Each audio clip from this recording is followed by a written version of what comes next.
Hello everyone, this is Tom Fox and I'd like to welcome you to episode 257 of the FCPA Compliance and Ethics Report. The FCPA Compliance and Ethics Report is sponsored by the Red Flag Group. The Red Flag Group is a business advisor, information and technology firm that helps clients manage risk across four key areas: sales and sales channels, including distributors, resellers, partners, suppliers, customers, and human capital, which of course is employees and contractors. You can get more information on the Red Flag Group at www.redflaggroup.com. I'm also pleased to announce that I'll be participating in a round of Red Flag Group sponsored compliance roundtables. They will be held on June 22nd in Minneapolis, June 23rd in Dallas, June 24th in Houston, and June 16th in Atlanta. These roundtables will take a deep dive into some of the lessons learned from the Unaoil and Panama Papers incidents. I hope you can join it. There's no cost for these events, and you can register at the Red Flag Group or redflaggroup.com. Today I have back with me my good friend and colleague from north of the border, John Boscariol. John's a partner at McCarthy Tetrol. I think I got that right. And John and I talk about the facilitation payment. There's an exception to the facilitation payment in the Canadian CFPOA, and there's a move afoot in Canada to remove this exemption. So obviously the United States has such a exemption, and it's going to be interesting to see how the Canadian government handles this. But we ended up having a very wide-ranging discussion about the pros and cons of facilitation payment. So I hope you will find this very interesting. Really it gives a full flavor of arguments on both sides. The episode comes in about 25 minutes. I hope you enjoy it. Thank you very much for listening. Hello everyone, this is Tom Fox, and I'd like to welcome you to this episode of the FCPA Compliance and Ethics Report. It is June in Houston, which means summer is here, and I thought this would be a great time to think about some cool weather, what's happening in Canada, and have a chance to visit with my good friend and colleague, John Boscariol. John is a partner at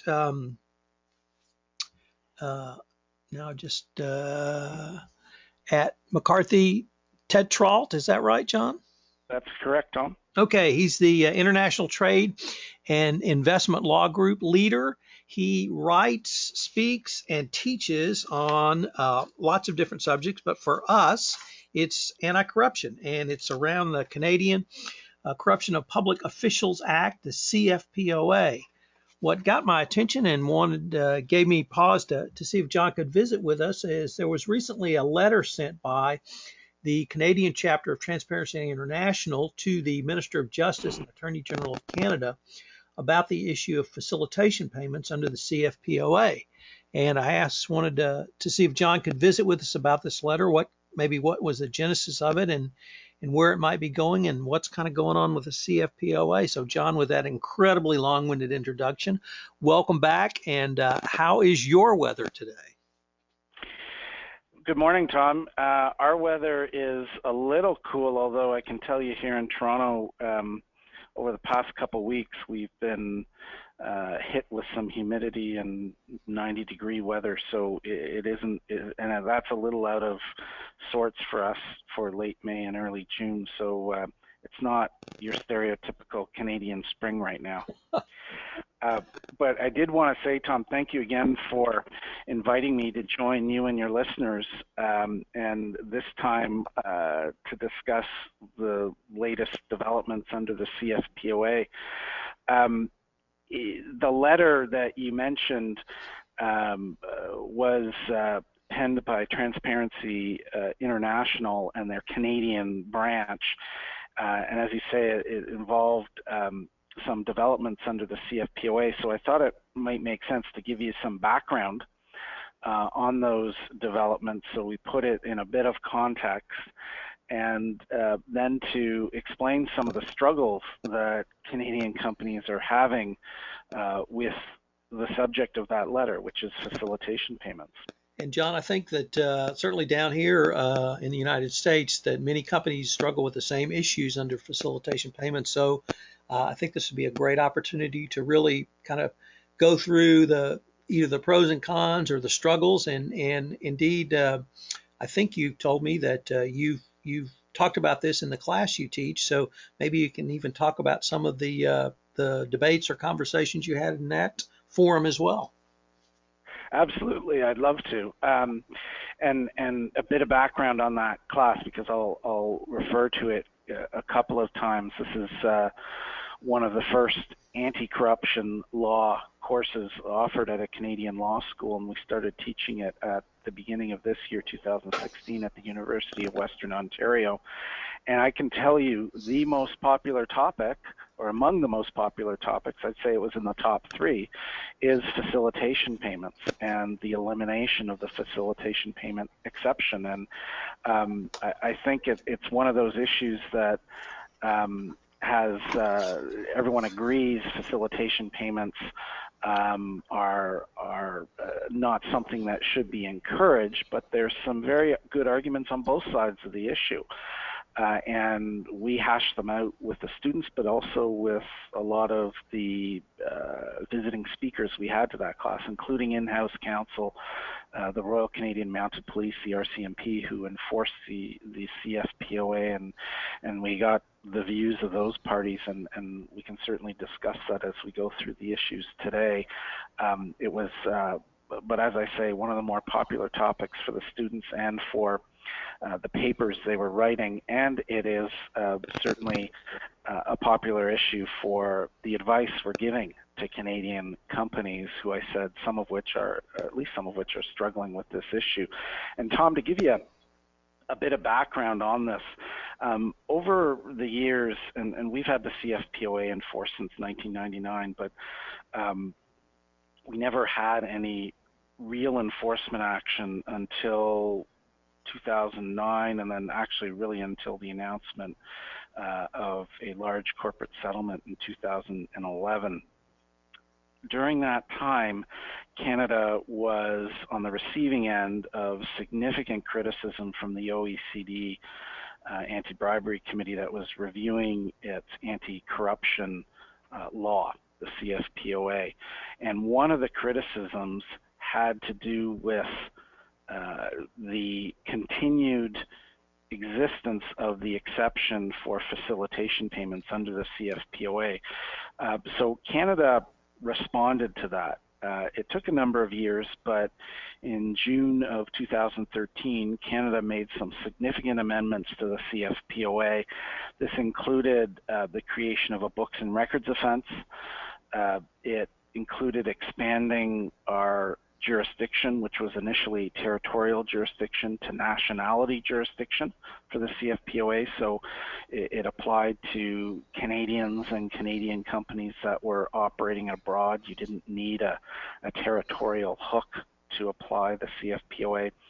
They increased the maximum jail time from 5 years to 14 years for a violation of the CFPOA. They removed the for-profit requirement. And they also dealt with facilitation payments, and that's what I wanted to focus on today.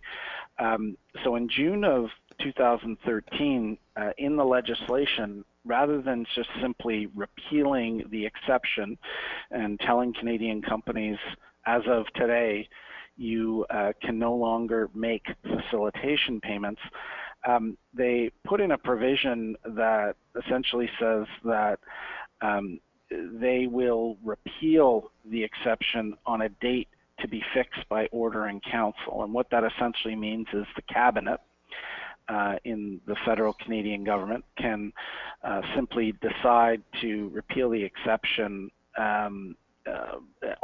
It's almost effectively by way of regulation, so they don't have to go back to the Parliament.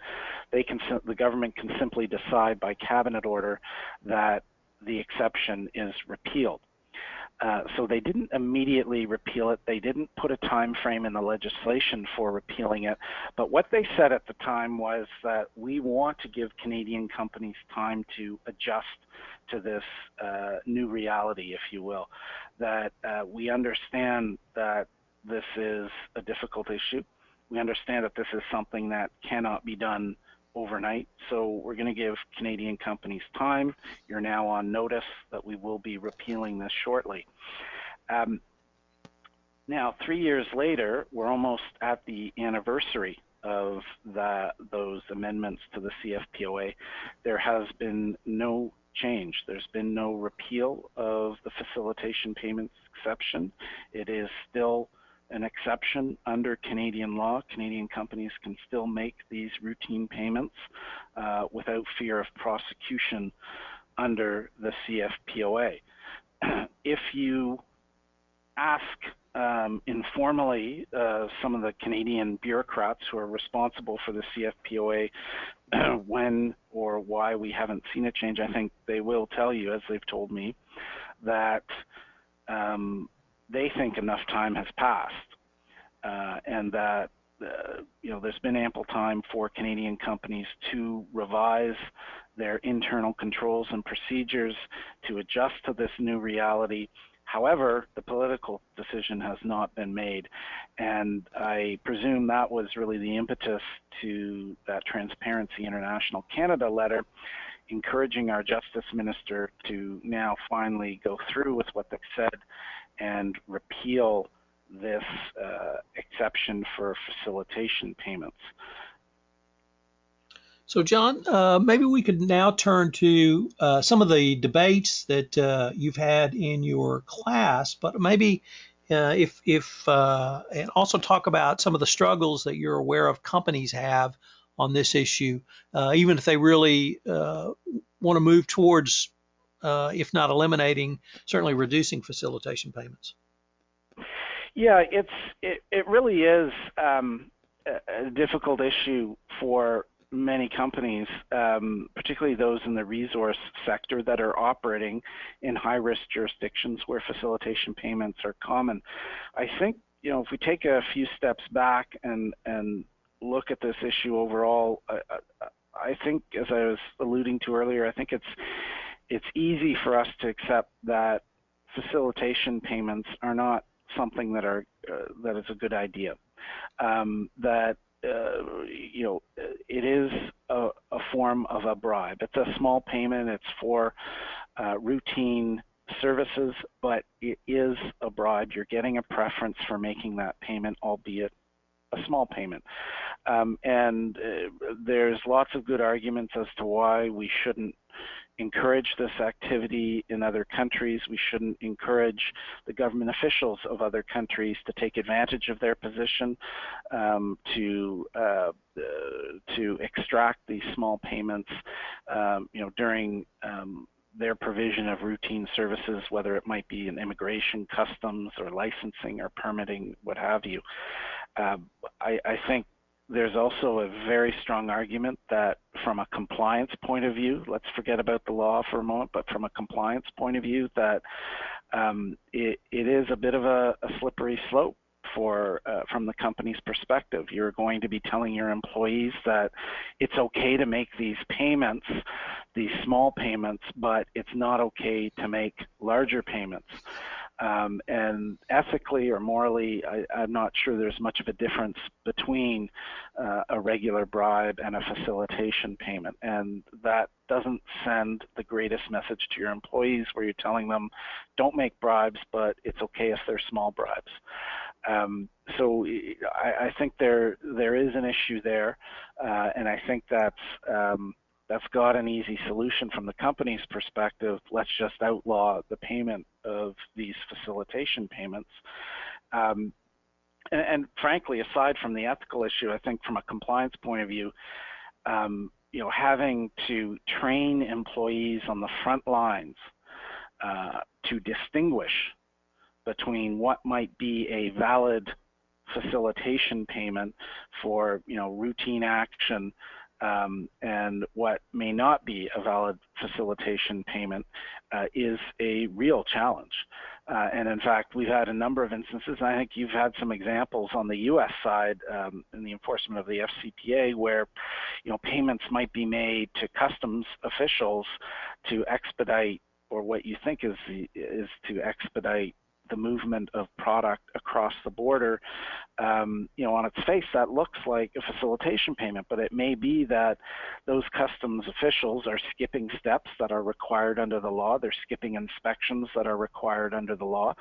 And that is not something that is routine if they're going to be doing that. In some cases, they might even be giving you a break on customs duties or sales taxes at the border.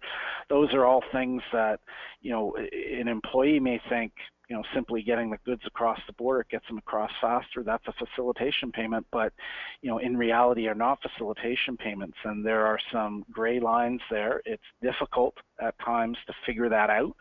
And for companies to spend the time training those employees and then taking the risk that they might get it wrong from time to time is just too much of a burden. And it's easier simply to say, we won't make those payments. And a large number of companies, even Canadian companies, have the luxury of doing that. And I say luxury in this case because they're operating in jurisdictions where these payments are not common. And they are operating in industries where they may not be common. So, for example, a bank or financial institution that's operating in Europe or operating in the United States or in Australia or some of the Western countries, they don't have to worry about this, and they can simply say in their policies, as they do, as you'll see when you do internet searches, most companies will say, we don't make facilitation payments, and it's our policy to prohibit them. But there are Canadian companies, and we have a large number of companies in Canada that are focused on the resource sector.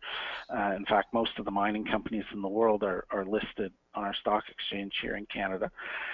There are companies that are operating in jurisdictions where these are commonplace, where you do have to make payments to government officials for expediting routine activities, whether it is getting a routine license or getting your goods across the border or your employees into the country through immigration, or getting across border checkpoints. And we do have companies, in fact we have clients operating in these jurisdictions where they tell us they couldn't get through a day without making a small facilitation payment. And to now tell them that those are going to be illegal presents a serious challenge for those companies. They don't have the luxury of taking the position that they can simply say no and not make these payments. In some cases, these payments are truly ingrained in the business culture of some of these countries. And I don't mean to make culture an excuse or custom an excuse for this practice, but the practical fact is that that is what's necessary to conduct business in some of these countries. So, in fact, Tom, we do have clients that are looking at the implementation of this law, in other words, the coming removal of the exception for facilitation payments, and seriously considering whether they can continue to operate in some countries where they are commonplace and they are necessary to do business. And I think companies they're looking at a number of strategies. We're trying to help companies adjust to this new reality. For larger companies, even in the mining and oil and gas sector, it might be a bit easier for them when they have the bargaining power to say to some of these government officials, if you're asking me for a facilitation payment, I'm going to refuse it and I'm going to escalate it. And I'm going to escalate it to your superior, to the Ministry of Energy, or whichever ministry is responsible for the government official that's making this payment. And large investors, large resource-based investors may have that ability, that bargaining power to kind of say that we can go to the senior government officials, report this to them, and have them stop this. And they have the ability to message that, and they have the ability to effectively refuse to make those payments. For smaller or medium-sized companies, that's a bigger challenge.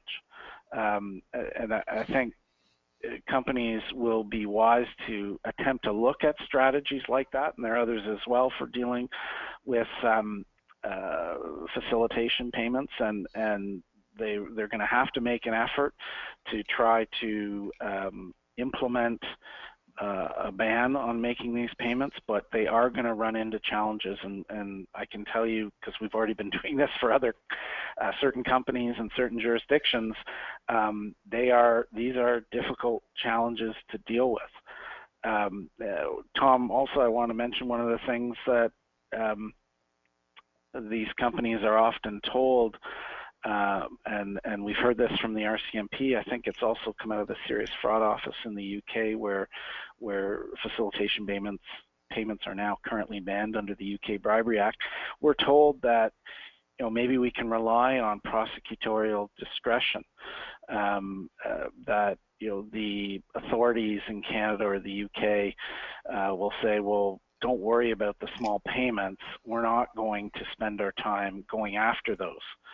And attempt to give comfort to companies that, although technically they may be illegal, it's not likely that they will be prosecuted or investigated. And I can tell you in our class, in our anti-corruption class, when we've had the RCMP come and talk to us, we've asked the RCMP that very question, and they've told us, we're not going to spend our time going after small payments. We've got bigger fish to fry. There's lower hanging fruit that we're going to go after. And, a small facilitation payment, a few $100s that you might be making to clear your goods is not going to get our attention unless it's something that's repeated, gone on for many years, it's become quite significant. They look at all those factors. And one of the factors that they look at in Canada that our prosecutors look at for deciding whether to prosecute a potential violation of the CFPOA is whether it is in the public interest to do so. And there will be many examples of where I think they would reasonably find that pursuing a prosecution of a payment, of a facilitation payment, is not necessarily in the public interest, not good use of public resources, and frankly, given the smaller amounts that are typically at stake with facilitation payments, it's not something that they're going to go after, or something that they think is in the public interest. So really, companies, when they're told that, may at first take some comfort by that, but I think if you really think that through, even though you're getting that general comfort, the problem is you're going to have if you're still going to have a policy that allows you to make those payments, that is an illegal policy. And I don't think it's fair to say to companies, on the one hand, we're going to outlaw this. It's going to be illegal under the letter of the law, but on the other hand, we're not going to strictly enforce it when it comes to, for example, small amounts for facilitation payments. It's either illegal or it's not illegal, is my view at least. And if you're going to make it illegal, I don't think companies should be relying on prosecutorial discretion to, as a practice, engage in that technically illegal activity. And frankly, companies are going to be recording these payments, or they should be recording these payments as accurately as possible. They're going to be recording what are technically illegal payments in their financial records, and that is not acceptable either. So I don't see prosecutorial discretion as a solution for companies here. Let me, John, let me add a couple of concerns that I've heard here in the United States, particularly from energy companies, and see if they would resonate with your clients as well. The first one is, you talked about prosecutorial discretion, but one thing I found corporations really want is certainty. They want to understand, what the line is, where the line is, so that they don't step over the line. And when you have some discretion by someone on the other side of that line, it leads to uncertainty. The second thing, though, is certainly here in the U.S., we've bumped up against this from the UK Bribery Act, which is there is no exemption for facilitation payments as we find in the FCPA or as under the Canadian law, and it becomes an administrative nightmare. So if you're an energy company in Houston, you have operations in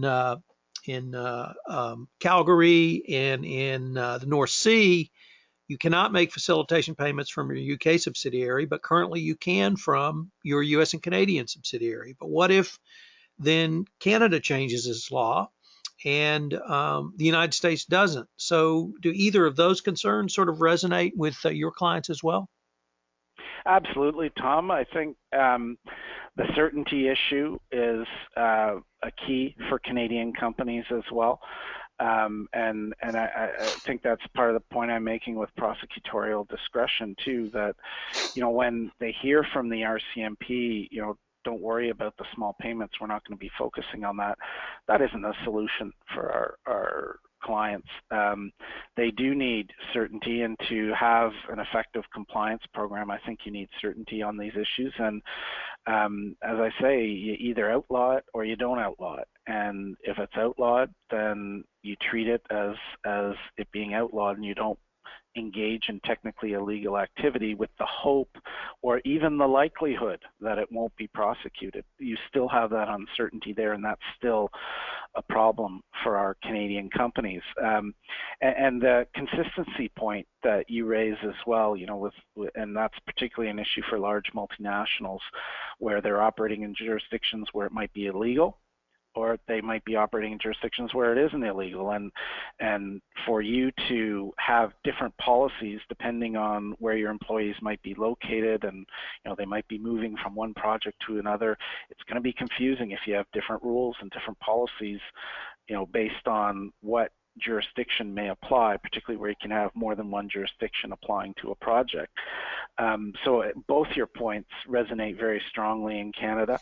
I think it's interesting with companies that, with larger companies that will have operations in many jurisdictions around the world. Again, there's strong incentive for them to put in place a single policy that prohibits the payment of facilitation payments. And as I said, the larger those companies are, the more bargaining power they're going to have, and the easier time they'll have. It won't be an easy time across the board, but at least it'll be an easier time that they'll have in refusing to pay those, to make those payments in certain jurisdictions than a smaller company will have. And this is a problem we've run into when, we're trying to devise strategies, come up with strategies for some of the smaller companies, particularly oil field service companies and other companies that service the major mining companies or oil and gas companies, trying to figure out a way where you can politely refuse to make these payments and, if necessary, escalate them to others in the government, or escalate the issue to others in the government, to make sure that you're not going to be treated unfairly because you've got this policy of not making these small payments to government officials. So even with all of the, I don't know if controversy is the right word, but even with all the difficulties on both the pro and con side, do you think this is something that's really inevitable under the as an amendment to the Canadian law, or are we still really in the intellectual engagement stage, John? I do think we're beyond intellectual engagement, at least from the government's perspective. We have a new federal government. Justin Trudeau and his Liberals came into power in October of last year. I think they are going to be more likely than the previous government to implement this change. So I do think it's coming. It's just the timing of it is the big issue. What is relevant for companies, though, Canadian companies or companies that are subject to Canadian jurisdiction, is to know that this will be, this exception for facilitation payments will be eliminated. And they should, if they haven't already started, they should start now in dealing with the challenges they're going to have in making sure that their employees aren't making these payments. I do very much think it's inevitable, and frankly, I'm not a U.S. lawyer, and I don't want to comment on what might happen in the U.S., but I think internationally, I think there is a movement towards, the OECD has already come out strongly against these payments, and I think internationally there's a movement towards that, and I think the more countries that prohibit these payments, it's creating momentum, and I think the direction internationally is to prohibit them, and I think too, governments are more aware of the challenges for their companies in some of these jurisdictions, and I think there's a role to play for the U.S., the Canadian, and other governments to help some of these countries in ensuring that these payments are not commonplace in their jurisdictions. I think through the OECD, through national governments, and I think through some of the larger multinationals that have prohibited the making of these facilitation payments, I think there's a very large push now on to eliminate these worldwide.